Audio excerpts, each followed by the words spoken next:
I'm I'm not sure what's happening to me. I just started to like it.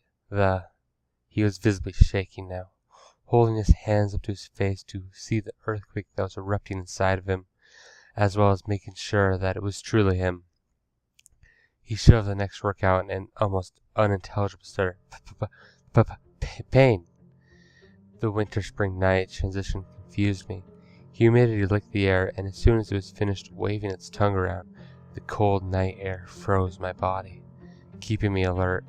However, I didn't need it. I felt my jaw hug the floor as my friend slowly dipped his mind into the pool of madness.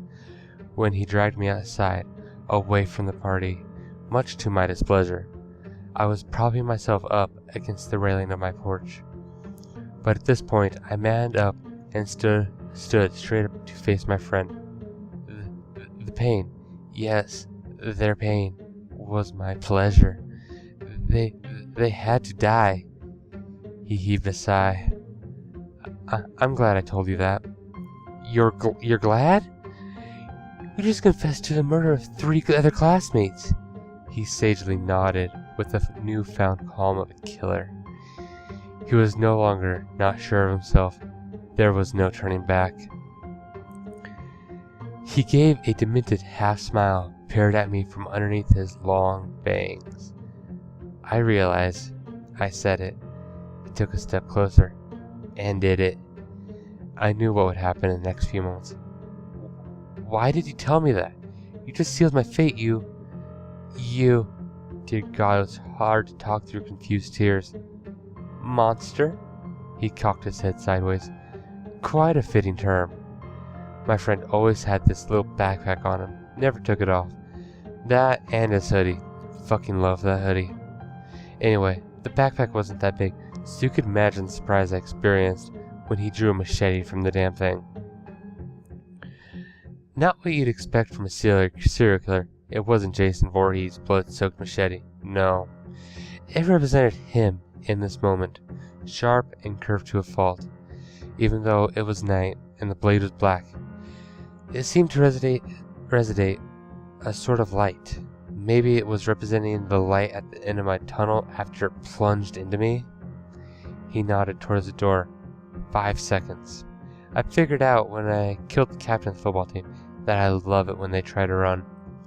At that moment, I realized that I wasn't his target. No, he wasn't trying to do something to me, his best friend, as some sort of sick, psychopathic way of preservation, or whatever the fuck they think of when they got people that they got to know over so many years.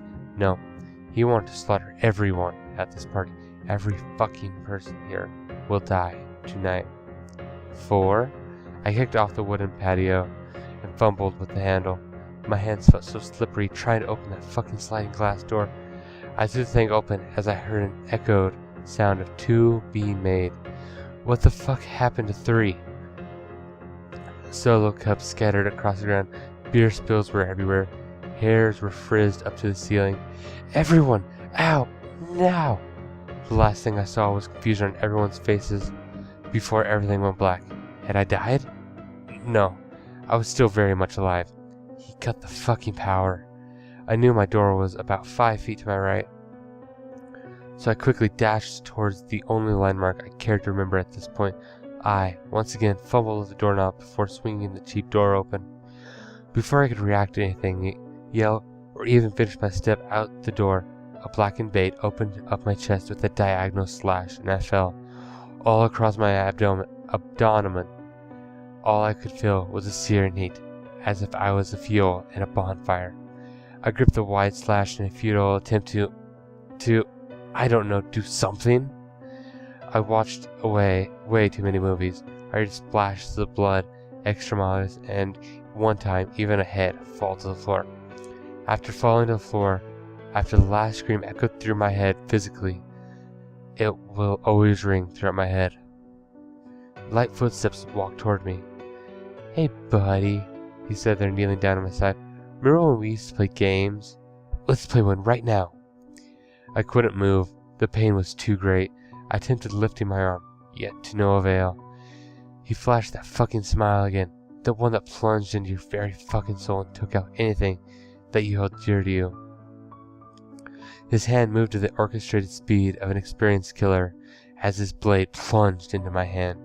He wiggled the blade around for a bit, each movement causing my shriek to become louder. He withdrew the blade from my hand, but struck it in the very same general vicinity with the chop that severed 3 of my fingers. Sounds could not describe the searing heat that coursed throughout my everything, making sure I could see plain as day. He closed his jaw down on my severed fingers, chewing on them contentedly. As he bit down harder, the fingernail on my forearm index finger shattered. The scumbag before me quivered with pleasure and spit out the fingers. Oh yeah, gotta love that crunch. How does one move from slightly antisocial to psychopathic faster than fucking ludicrous speed? For a moment he gazed upon my broken body, then smiled again and never left his face. I'll be back soon, but now... He looked out the window, out the open door, and both of us recognized my parents' car. Gotham awaits. He winked and slunk out of the door, closing it behind him.